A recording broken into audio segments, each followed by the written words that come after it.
Indonesia ya, kita lihat ini kan sebaran untuk produksi rumput laut begitu ya, ini cukup banyak begitu. Anda sendiri melihatnya untuk sentra produksi rumput laut Pak yang paling banyak Pak potensinya itu di daerah mana, di provinsi mana Pak? Eee, Sesuai jenisnya kalau misalnya yang petani kita yang di tambak yang jenis Gracilaria itu, eee, dari Sulsel itu memang sudah sangat terkenal ya, Palopo dan sekitarnya, karena ditopang oleh produksi dari Sulawesi Tengah dan, Kalimantan Timur. Kemudian, dari Jawa Timur, eee, juga, signifikan karena banyaknya industri di sekitar sana, kemudian sekitar Bekasi dan sekitar Tangerang dan sekitarnya ya. Ini terkait dengan, harga dan biaya logistik ya. Karena harga Gracilaria itu, lebih rendah daripada yang di laut, kemudian volume dia dia membutuhkan volume yang lebih besar, jadi dari sisi angkutan dia bisa 2 kali lipat, biayanya, handling dan biaya transportasinya ya. Jadi ini terkait dengan, tata letak perniagaannya, alur perniagaannya Mbak, itu yang, salah satu yang menyebabkan sehingga sebaran itu tidak terlalu merata. Walaupun bisa dibudidayakan di tempat lain, tapi keekonomiannya kalah bersaing sehingga perlahan hanya daerah-daerah utama yang bisa berlanjut. Kemudian yang untuk di laut hampir seluruh Indonesia, tapi kalau kita cerita tentang kualitas itu teman-teman dari NTT, Maluku dan sekitarnya itu lebih bagus. Di Sulsel itu dan sekitarnya itu bisa menengah, yang kualitasnya agak paling bawah memang dari Kaltara, tetapi Kaltara ini menarik karena volumenya sangat besar dan bisa kontinu sepanjang tahun. Jadi ada, spesifikasi masing-masing dan memang ini harus kita, bijaki untuk, ditata dengan baik. Saya kira kalau ditata dengan lebih baik, logistik dan buffer stoknya ya, banyak bantuan dari pemerintah, cuma program juga, cuma barangkali perlu dikoordinasikan dengan baik sehingga itu semua efektif, seperti resi gudang. Ini sangat membantu jika memang penerapannya itu sesuai dengan kondisi dan kebutuhan dari waktu ke waktu ya, karena ada juga musim panen raya yang kita harus sesuaikan dengan negara lain. Saya kira seperti itu.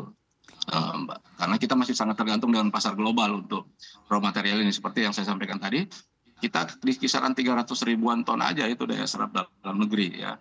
Selebihnya harus kita pasarkan secara global. Itu kenapa di volume raw material kita itu banyak keluar. Sebabnya seperti itu, Mbak. Bukan mereka tidak mau mengolah dulu baru menjual, tapi kapasitas kita juga memang masih terbatas, kemudian daya saing industri kita juga masih perlu ditingkatkan. Seperti itu Mbak, saya kira ini yang terjadi. Baik Pak, terkait dengan panen. Panen rumput laut Pak dalam setahun ini berapa kali panen Pak sebetulnya? Masa tanam itu kan dari 40 sampai 50 hari Mbak. Jadi ada daerah yang bisa 6 kali, 7 kali bahkan.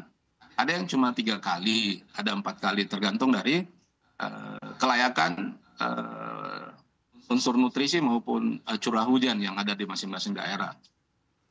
Rumput laut ini sangat membutuhkan curah hujan yang minim. Ya, itu bagi rumput laut lebih baik daripada curah hujan yang berlebih. Seperti itu, Mbak. Baik Pak Mursalim. Pak Mursalim, tapi kan untuk saat ini kita lihat juga masih banyak petani rumput laut atau petambak rumput laut yang kalau kita lihat secara skala ini masih cukup kecil ya Pak ya.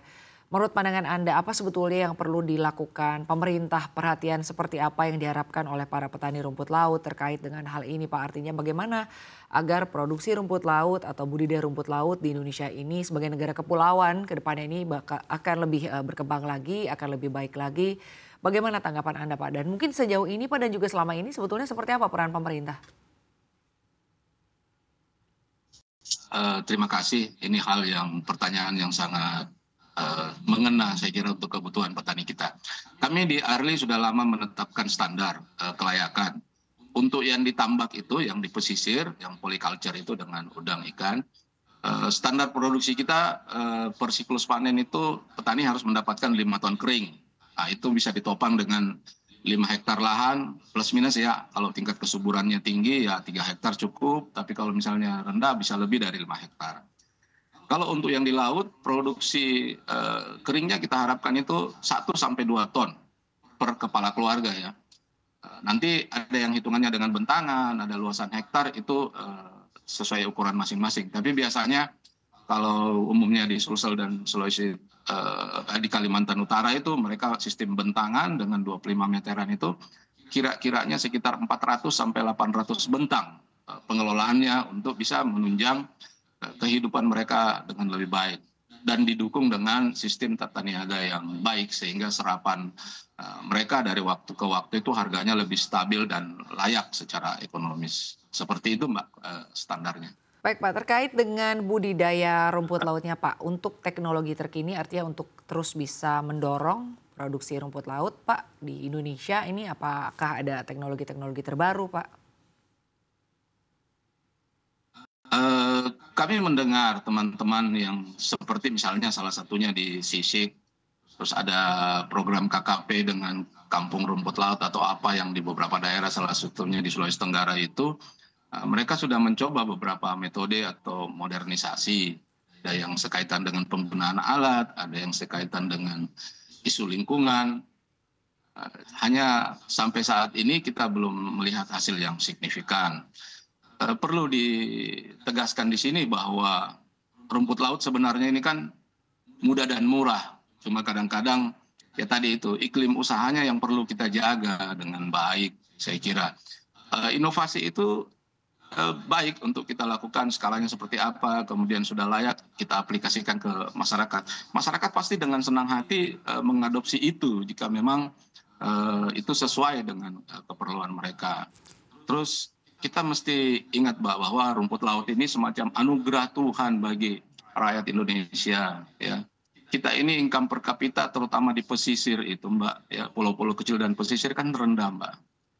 Jadi kalau dan skala usaha mereka itu memang bukan corporate ya. Jadi mereka pekerja sekaligus owner ya. Mereka pekerja sekaligus owner dan itu membuka lapangan pekerjaan bagi begitu banyak kepala keluarga. Andai kata tadi yang kami sampaikan kondisi idealnya itu terpenuhi untuk masing-masing mereka. Kita tidak lagi resah memikirkan jaminan sosial dan kerawanan sosial yang ada di pesisir dan pulau kecil. Andai kata kita bisa membantu mewujudkan standar-standar yang layak bagi kehidupan mereka tadinya.